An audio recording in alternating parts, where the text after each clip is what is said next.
എല്ലാവർക്കും സ്വാഗതം. ഈ റിവ്യൂ ഇഷ്ടപ്പെടുവാണെങ്കിൽ ഒന്ന് ലൈക്ക് ചെയ്തും സബ്സ്ക്രൈബ് ചെയ്തും സപ്പോർട്ട് ചെയ്യണേ. അപ്പോൾ നവീൻ ചോദിക്കുന്നുണ്ട് അനാമികയോട്, അനാമിക ആരെങ്കിലും സ്നേഹിക്കുന്നുണ്ടോ എന്ന്. എന്നിട്ട് ഇല്ല എന്ന് പറയുമ്പം അപ്പോൾ ഈ സ്റ്റെബിൻ ആരാണ് എന്ന് ചോദിക്കും. അതെൻ്റെ ഒരു സുഹൃത്ത് മാത്രമാണ് എന്ന് പറയുമ്പോൾ നവീൻ ചോദിക്കുന്നുണ്ട്, സുഹൃത്ത് മാത്രമാണ് എങ്കിൽ എന്തിനാണ് അയാളുമായിട്ട് ഒരു ഹോട്ടലിൽ പോയത് എന്ന് ചോദിക്കുവാണ്. എന്നിട്ട് ഞാൻ അങ്ങനെ പോയിട്ടില്ല, ആ ഹോട്ടലിൽ പോലും അറിയില്ല എന്നാണ് അനാമിക പറയുന്നത്. അന്നേരം നവീൻ അനാമിക അവിടെ പോയ സമയവും അത് കഴിഞ്ഞ് സ്റ്റെബിൻ വന്ന സമയവും സഹിതം കൃത്യമായിട്ട് കാര്യങ്ങൾ പറയുന്നു.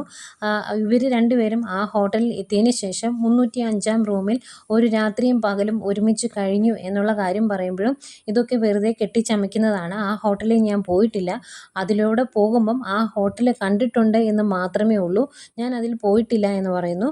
അന്നേരം നവീൻ ചോദിക്കും, ഭക്ഷണം കഴിക്കാനായിട്ടെങ്കിലും ആ ഹോട്ടലിൽ കയറിയിട്ടുണ്ടോ എന്ന് ചോദിക്കുമ്പോൾ അതുപോലും അനാമികയ്ക്ക് ഓർമ്മയില്ല എന്ന് പറയും.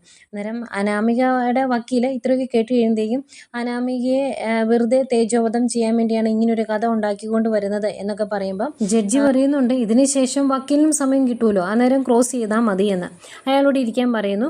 അത് കഴിയുമ്പം നവീൻ പറയുന്നുണ്ട്, ഈ പറഞ്ഞ എല്ലാ കാര്യത്തിനും തെളിവുണ്ട്, കാലം പുരോഗമിച്ചു പോയ കാര്യം നിങ്ങളാരും മറന്നു പോകരുത്. ഇന്ന് ചെറിയൊരു കവലയിൽ പോലും CCTV ഉള്ളപ്പോൾ 4-സ്റ്റാർ ഹോട്ടലിൽ CCTV ഉണ്ടാകില്ലേ, അതിനെപ്പറ്റി നിങ്ങൾ ഇതുവരെ ചിന്തിച്ചില്ലായിരുന്നോ എന്ന് ചോദിക്കുന്നു.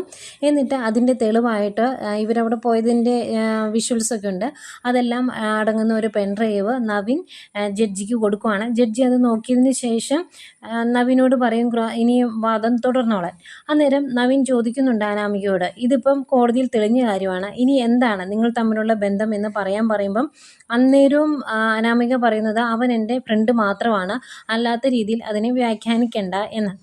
അന്നേരം നവീൻ പറയുന്നുണ്ട്, നിങ്ങളെ സംബന്ധിച്ച് ഒരു ഫ്രണ്ടിൻ്റെ കൂടെ ഒരു ഹോട്ടൽ റൂമിൽ, അതും ഒരു ആണായ സുഹൃത്തിൻ്റെ കൂടെ ഹോട്ടൽ റൂമിൽ ഒരു പകലും രാത്രിയും കഴിയുന്നത് നിങ്ങൾക്കും നിങ്ങളുടെ കുടുംബത്തിനും വലിയ പ്രശ്നമുള്ള കാര്യമൊന്നും ആയിരിക്കില്ല. പക്ഷേ അങ്ങനെയല്ല, അനിരുദ്ധനും അവൻ്റെ കുടുംബത്തിനും ഒരു ഭർത്താവിനും അതൊന്നും സഹിക്കാൻ പറ്റില്ല എന്ന് പറയുവാണ്. എന്നിട്ട് അനാമികയോട് പറയും, ഞാൻ പറയാനുള്ള കാര്യങ്ങളൊക്കെ പറഞ്ഞു, ഇനി അനാമികയ്ക്ക് പോകാമെന്ന്. അനാമിക അങ്ങ് പോയി കഴിയുമ്പം നവീൻ പറയുന്നുണ്ട്, ഞാൻ ഈ പറഞ്ഞതിന് ഈ ഒരു വിഷ്വൽസ് മാത്രമല്ല ജീവിച്ചിരിക്കുന്ന തെളിവുണ്ട്, അതിവിടെ ഹാജരാക്കാൻ അനുവദിക്കണം എന്ന് പറയുന്നു. അന്നേരം ജഡ്ജി അത് അനുവദിക്കുന്നു. അന്നേരം കയറി വരുന്നത് സ്റ്റെബിനാട്ടോ. സ്റ്റെബിൻ അവിടെ വന്ന് നിന്ന് കഴിയുമ്പം ഞെട്ടിയിരിക്കുവാണ് അനാമികയും വേണു ചോദിക്കുന്നുണ്ട്, ഇവനെന്താ ഇവിടെ വന്നത് എന്ന്. അന്നേരം അവൻ ഇങ്ങോട്ട് വരുമെന്ന് എനിക്കറിയത്തില്ലായിരുന്നു എന്ന് അനാമിക പറയുമ്പം നിനക്ക് എന്നത് അറിയാവുന്നത് പിന്നെ എന്ന് ചോദിച്ച് വേണു ദേഷ്യപ്പെടുന്നൊക്കെ ഉണ്ട്. ഏതായാലും നവീൻ സ്റ്റെബിൻ്റെ അടുത്തോട്ട് വന്നിട്ട് പതിയെ പറയുന്നുണ്ട്, അതെ ഇഷ്ടം പോലെ കേസ് നിൻ്റെ പേരിലുണ്ട്, മയക്കുമരുന്ന് കേസ് അടക്കം, അതെല്ലാം കൂടെ കുത്തിപ്പൊക്കിയാൽ ഒരു 10 വർഷം ഉറപ്പാണ് ജയിലിൽ കിടക്കാം, അതുകൊണ്ട് ചോദിക്കുന്നതിനെ വൃത്തിയായിട്ട് മറുപടി പറഞ്ഞോണം എന്നിങ്ങനെ പറഞ്ഞിട്ട് സ്റ്റെബിനോട് ചോദിക്കും, തൻ്റെ പേര് സ്റ്റെബിൻ തന്നെയല്ലേ എന്ന്. അതേ എന്ന് പറയും. താങ്കളും അനാമികയും തമ്മിലുള്ള ബന്ധം എന്താണ് എന്ന് ചോദിക്കുമ്പോൾ അവൾ എൻ്റെ ഉഡ്ബിയാണ് എന്ന് പറയും. എന്നിട്ട് നവീൻ ചോദിക്കും, ഈ നിമിഷം വരെ അനാമിക അനിരുദ്ധൻ്റെ ഭാര്യയാണ്, ആ സ്ഥിതിക്ക് എങ്ങനെയാണ് നിങ്ങളുടെ ഉഡ്ബി ആകുന്നത് എന്ന് ചോദിക്കുന്നു. എന്നിട്ട് സ്റ്റെബിൻ പറയുന്നുണ്ട്, ഇന്നല്ലെങ്കിൽ നാളെ അവരുടെ വിവാഹമോചനം നടക്കും, അന്നേരം നമുക്ക് വിവാഹം കഴിക്കാം എന്ന് അനാമിക പറഞ്ഞിട്ടുണ്ട് എന്ന്. അന്നേരം ഇത് വാക്കാൽ പറഞ്ഞ കാര്യമാണോ, ഇതിനു മുമ്പ് നിങ്ങൾക്ക് ബന്ധം ഉണ്ടായിരുന്നോ എന്നൊക്കെ ചോദിക്കുന്നുണ്ട്. അന്നേരം സ്റ്റെബിൻ പറയുന്നുണ്ട്, ഇടയ്ക്കിടയ്ക്ക് ഞങ്ങൾ തമ്മിൽ കാണാറുണ്ട് എന്ന്. അന്നേരം നവീൻ എടുത്തു ചോദിക്കും, വിവാഹം കഴിഞ്ഞതിന് ശേഷം നിങ്ങൾ കണ്ടിട്ടുണ്ടോ എന്ന്. അന്നേരം ഉണ്ട് എന്ന് പറയുന്നു. പലതവണ കണ്ടിട്ടുണ്ട്, പല ഹോട്ടലിൽ വെച്ച് എന്നാണ് പറയുന്നത്. വിവാഹത്തിന് മുമ്പും അങ്ങനെയൊക്കെ തന്നെയായിരുന്നു. അന്നേരം നവീൻ ചോദിക്കും, നിങ്ങൾ തമ്മിൽ ബന്ധം ഉണ്ടായിരുന്നുവെങ്കിൽ എന്തിനാണ് അനിരുദ്ധിനെ വിവാഹം കഴിച്ചതെന്ന് ചോദിക്കുവാണ്. അന്നേരം സ്റ്റെബിൻ പറയും, അനിരുദ്ധ അത്യാവശ്യം സാമ്പത്തികമുള്ള ഒരു കുടുംബത്തിലെ അംഗമാണ്, അതുകൊണ്ട് തന്നെ അയാളുമായിട്ടുള്ള വിവാഹം നടന്നതിന് ശേഷം പിന്നീട് വിവാഹമോചനം നേടുകയാണെങ്കിൽ അത്യാവശ്യം കോമ്പൻസേഷൻ കിട്ടുമല്ലോ, അതുകൊണ്ട് ഞങ്ങൾക്ക് നന്നായിട്ട് ജീവിക്കാം എന്ന് കരുതി എന്ന് പറയുന്നു. അന്നേരം സ്റ്റെബിനോട് ചോദിക്കുന്നുണ്ട്, സ്റ്റെബിന് ജോലിയൊന്നുമില്ല, സ്റ്റെബിൻ ഒരു കമ്പ്യൂട്ടർ എഞ്ചിനീയർ ആണ്, എന്നിട്ടും ജോലിക്കൊന്നും നോക്കാതിരുന്നത് എന്താണ് എന്ന്. അന്നേരം പറയും, ഞാൻ UK പോകാൻ വേണ്ടി വെയിറ്റ് ചെയ്യുമായിരുന്നു എന്ന്. അന്നേരം ചോദിക്കും, UK പോകാൻ ഒരുപാട് പൈസ വേണ്ടേ, സ്റ്റെബിൻ തന്നെയാണ് പോകുന്നത്, അത് അനാമിക ഉണ്ടോ എന്ന് ചോദിക്കും. അന്നേരം അനാമികയും കൂടെ കൊണ്ടുപോകുന്നുണ്ട്, കോമ്പൻസേഷൻ കിട്ടുമ്പോൾ ആ പൈസ എടുത്ത് അങ്ങോട്ട് പോകാമെന്നാണ് അനാമിക പറഞ്ഞത് എന്നൊക്കെ പറയുന്നു. അന്നേരം ഇത് കേട്ടുകൊണ്ട് ഇരിക്കുന്ന അനാമികയുടെ വക്കീല് പറയുന്നുണ്ട്, ഇതൊക്കെ വെറുതെ കെട്ടിച്ചമച്ച കഥകളാണ്, പൈസക്കാരനായ അനിരുദ്ധിന് വേണ്ടിയാണ് ഇതെല്ലാം കെട്ടിച്ചമച്ചത് എന്നൊക്കെ പറയുമ്പം നവീൻ പറയുന്നുണ്ട് ഇതൊന്നും കെട്ടിച്ചമച്ചതല്ല, നമുക്കിതിനെല്ലാം തെളിവുണ്ട് എന്ന്. അവരങ്ങനെ സംസാരിച്ചതിനും തെളിവുണ്ട് എന്ന് പറയുന്നു. അന്നേരം അനാമിക ചാടി എഴുന്നേറ്റ് വിട്ട് പറയും കേട്ടോ, ഞാൻ അങ്ങനെയൊന്നും പറഞ്ഞിട്ടില്ല എന്ന്. അന്നേരം ജഡ്ജി പറയും അതെ അവിടെ ഇരിക്കെ, തോന്നുന്ന അഭിപ്രായം ചാടി എഴുന്നേറ്റ് പറയാൻ ഇത് വീടല്ല കോടതിയാണ്, അത് മറന്നു പോകരുത് എന്ന് പറയുന്നു. അത് കഴിഞ്ഞ് നവീൻ സ്റ്റെബിനോട് ചോദിക്കുന്നുണ്ട് നിങ്ങൾ തമ്മിൽ സംസാരിച്ചതിൻ്റെ റെക്കോർഡിങ് ഫോണിലുണ്ട് എന്നല്ല പറഞ്ഞത്, അതുകൊണ്ട് ആ ഫോൺ എടുക്കാൻ പറയുന്നു.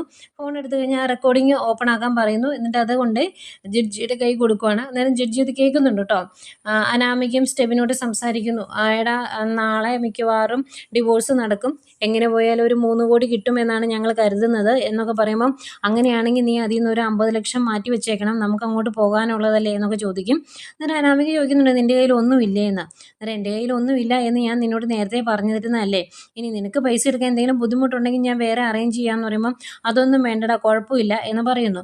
അത് കഴിഞ്ഞ് ഇനി നിന്നെ എന്നാ ഞാനൊന്ന് കാണുന്നേ എന്ന് ചോദിക്കുമ്പം കാണുന്നതിന് കുഴപ്പമൊന്നുമില്ല, കൈ പൈസ ഇല്ലാത്തതുകൊണ്ട് 4 സ്റ്റാർ ഹോട്ടലൊന്നും പറ്റില്ല, സാധാരണ ഹോട്ടലാണെങ്കിൽ നമുക്ക് കാണാം എന്ന് പറയുമ്പം ഏതായാലും നാളത്തെ വാദം കഴിയട്ടെ, അതിനുശേഷം നമുക്ക് കാണാമെന്ന് അനാമിക പറയുവാണേ. അന്നേരം ഇത് കേട്ടോണ്ടിരിക്കുന്ന എനിക്കൊക്കെ അങ്ങ് വെറുപ്പ് തോന്നുവാണ് അനാമികയോട്. ഇത് കേട്ട് കഴിയുമ്പം ജഡ്ജിയുടെയും അവസ്ഥ ഇതൊക്കെ തന്നെയാണ്. ഏതായാലും ഇത്രയൊക്കെ പറഞ്ഞ് വെച്ച് കഴിയുമ്പോഴേക്കും ജഡ്ജി അമ്മയോട് എഴുന്നേറ്റ് നിൽക്കാൻ പറയും. എന്നിട്ട് അനാമികയോട് ചോദിക്കുന്നുണ്ട് ഇപ്പം കേട്ടത് താങ്കളുടെ ശബ്ദം തന്നെയല്ലേ, അതും അല്ല എന്ന് നുണ പറയുമോ എന്ന് ചോദിക്കുമ്പോൾ ഒന്നും മിണ്ടാതെ നിൽക്കുവാണ് അനാമിക. അത് കഴിഞ്ഞ് ജഡ്ജി പറയുന്നുണ്ട് ഇതിനു മുമ്പേ നമുക്ക് കാര്യങ്ങളെല്ലാം മനസ്സിലായതാണ്, അനിരുദ്ധിൻ്റെ ഭാഗത്ത് ശരിയുണ്ടെന്നും നമുക്കറിയായിരുന്നു, വീണ്ടും ഒരു അവസരം തന്നത് അനാമിക ഒരു പെൺകുട്ടി ആയതുകൊണ്ട് മാത്രമാണ്. പിന്നെ പെണ്ണിന് നീതി കിട്ടണമെങ്കിൽ അവൾ ഒരു പെണ്ണായിരിക്കണം, അവളുടെ ഭാഗത്ത് 1% ശരിയുണ്ടാകണം. അതൊന്നുമില്ലാത്ത ഒരാൾക്ക് വേണ്ടി കോടതിക്ക് ഇനി സമയം കളയാനില്ല. അതുകൊണ്ട് തന്നെ ഇനി അനാമികയ്ക്കും അനിരുദ്ധിനും 2 വഴിക്ക് പോകാം എന്ന് പറയുന്നു. അന്നേരം ഭയങ്കര വിഷമത്തോടെ ഇങ്ങനെ നിൽക്കുക അനാമിക. എന്നിട്ട് ചോദിക്കും അനാമികയ്ക്ക് എന്തെങ്കിലും പറയാനുണ്ടോ എന്ന്. അന്നേരം അനാമിക പറയും ഞങ്ങൾക്ക് ജീവിക്കാൻ വേറെ മാർഗ്ഗമില്ല എന്ന്. അന്നേരം ജഡ്ജി പറയുന്നുണ്ട് ജീവിക്കാൻ മാർഗ്ഗമില്ല എന്ന് കരുതി ആൾക്കാരെ പറ്റിക്കുകയല്ല ചെയ്യേണ്ടത്, അങ്ങനെയല്ല ജീവിക്കേണ്ടത് എന്ന്. അത് കഴിഞ്ഞ് വേണുവിനോട് എഴുന്നേറ്റ് നിൽക്കാൻ പറയും. എന്നിട്ട് വേണുവിനോട് ചോദിക്കുന്നുണ്ട് താനൊരു അച്ഛനല്ലേ, തനിക്ക് നാണമില്ലേ സ്വന്തം മോളെ വലിയ വീട്ടിലേക്ക് കെട്ടിച്ചു വിട്ടിട്ട് അവരെ കൊണ്ട് ജീവിക്കാൻ, അങ്ങനെയാണോ ജീവിക്കേണ്ടത് എന്നൊക്കെ ചോദിക്കുന്നു. എന്നിട്ട് രണ്ടുപേരുടെയും ഡിവോഴ്സ് അനുവദിച്ചു എന്ന് പറയും. കോടതിക്ക് ഇനി ഇവർക്ക് വേണ്ടി സമയം കളയാനുമില്ല എന്ന് പറയുവാണ്. അന്നേരം എല്ലാവർക്കും ഭയങ്കര സന്തോഷമായി. നവീനെ മറ്റേ ജോർജ് വക്കീൽ അഭിനന്ദിക്കുന്നുണ്ട്. നരസിംഹം സാറിൻ്റെ കൊച്ചുമകൻ തന്നെയാണ് നവീൻ എന്ന് പറഞ്ഞ് കൺഗ്രാജുലേഷൻസും ഒക്കെ പറയുന്നു. അത് കഴിഞ്ഞ് ആകെ വിഷമിച്ച് നിൽക്കുവാണ് അനാമികയും വേണുവെ. സന്തോഷത്തോടെ അനിയും നന്ദും അവിടെ നിന്ന് എഴുന്നേറ്റ് ഇങ്ങ് പോരാൻ തുടങ്ങുമ്പം ജഡ്ജി അനിയോടായിട്ട് പറയുന്നുണ്ട് അതേ അനിരുദ്ധേ, കൈ പൈസ ഉണ്ടായിട്ട് കാര്യമൊന്നുമില്ല, ജീവിതത്തിലേക്ക് ഒരു പെൺകുട്ടിയെ കൈപിടിച്ച് കയറ്റുമ്പം അവളെക്കുറിച്ച് മിനിമം കുറച്ച് കാര്യങ്ങളെങ്കിലും ഒന്ന് അന്വേഷിച്ചിട്ട് ചേരുമോ എന്ന് നോക്കിയേ ആ ബന്ധം സ്വീകരിക്കാവുള്ളൂ എന്നും പറയുന്നു. അന്നേരം അനി പയ്യെ നന്ദുവിൻ്റെ മുഖത്തേക്ക് ഇങ്ങനെ നോക്കുന്നുണ്ട്. അത് കഴിഞ്ഞ് അവർ അവിടെ നിന്ന് ഇറങ്ങിപ്പോരുക. പുറത്ത് ഇറങ്ങിയതിന് ശേഷം വേണു വക്കീലിനോട് ചോദിക്കുന്നുണ്ട് എന്താ വക്കീലെ തോറ്റുപോയല്ലോ എന്ന്. അന്നേരം വക്കീൽ പറയും അതെങ്ങനെ, ഇതിനിടയ്ക്ക് സാക്ഷി പറയാൻ വേണ്ടി ഒരുത്തൻ വന്നു കയറുമെന്ന് ഞാൻ അറിഞ്ഞു, അതുകൊണ്ടല്ലെങ്കിൽ ഇതെല്ലാം സംഭവിച്ചത് എന്ന് അങ്ങേര് പറയുന്നുണ്ട്. അത് കഴിഞ്ഞ് സ്റ്റെബിന് ഇറങ്ങി വരുമ്പോൾ സ്റ്റെബിൻ്റെ കോളറിന് കയറി പിടിച്ച് നീ കാരണം എടാ എല്ലാം തകർന്നത്, ഞങ്ങളുടെ ജീവിതം നശിച്ചത് എന്ന് പറഞ്ഞ് വേണു സ്റ്റെബിനോട് സംസാരിക്കാൻ ചെല്ലുമ്പം കോളറിൽ നിന്ന് പിടിപിടിപ്പിക്കുന്നുണ്ട് വക്കീൽ. ഇത് കോടതി വളപ്പാണ്, ഇങ്ങനെയൊന്നും ചെയ്യരുത് എന്ന് പറഞ്ഞ്.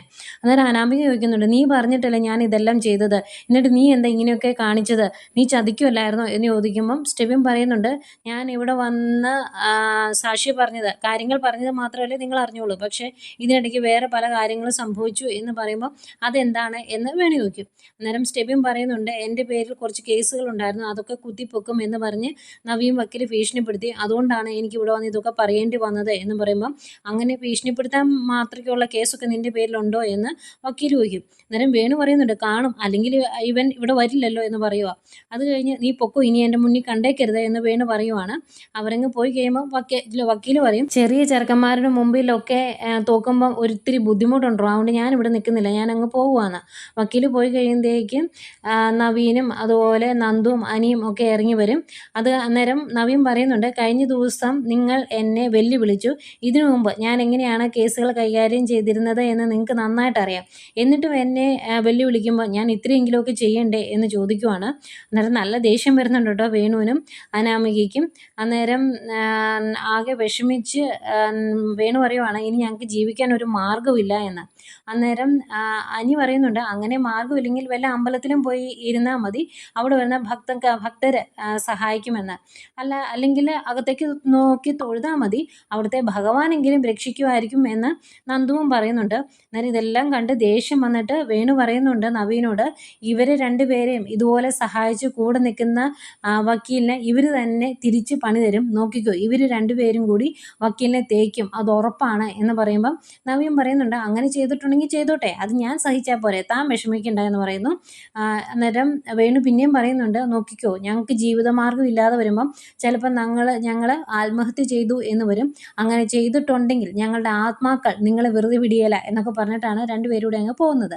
പോയി കഴിയുമ്പം നവീൻ പറയുന്നുണ്ട്, അങ്ങനെ ഞാൻ നിനക്ക് തന്ന വാക്ക് ഞാൻ പാലിച്ചു, നിനക്ക് ചെറിയ സംശയം ഉണ്ടായിരുന്നു ഞാൻ ചതിക്കുമോയെന്ന്, അതുകൊണ്ടാണല്ലോ നീ നിൻ്റെ മുത്തച്ഛനെ കൊണ്ട് എൻ്റെ മുത്തച്ഛനെ വിളിപ്പിച്ചത്.